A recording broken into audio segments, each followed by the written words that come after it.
ജയ് ശ്രീറാം എന്നൊരാൾ വിളിച്ചാൽ അയാളെ നമ്മൾ എന്തിനാണ് സംഘിയായി മുദ്രകുത്തുന്നത്?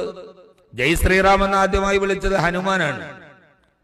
ജയ് ശ്രീറാം എന്നൊരാൾ വിളിച്ചാൽ നാം ഉടനെ സോഷ്യൽ മീഡിയകളിൽ, പ്ലാറ്റ്ഫോമുകളിൽ അയാളെ സംഘിയായി മുദ്രകുത്തുകയാണ്. ഒരു രക്ഷാബന്ധന ചരട് ഒരാളുടെ കയ്യിൽ കെട്ടിയാൽ നമ്മൾ അയാളെ സംഘി എന്ന് പറയുന്ന ഒരു രാഷ്ട്രീയ ചാപ്പ മുത്തിക്കൊടുക്കുകയാണ്.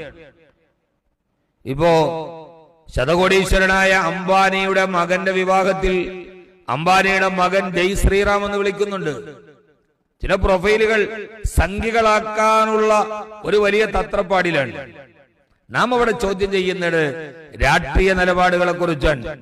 ജയ് ശ്രീറാം എന്നത് ഇവിടെ 100 കോടിയോളം വരുന്ന ഹൈന്ദവ സഹോദരങ്ങളുണ്ട്. അവരിൽ ഒരു വിഭാഗം രാമനെ ആരാധിക്കുന്നവരാണ്. അവരെ സംബന്ധിച്ചോളം ജയ് ശ്രീറാം എന്നത് അവരെ ഭക്തിയുടെ ഒരു വാക്കാണ്. ഒരു ഹിന്ദു ജയ് ശ്രീറാം എന്ന്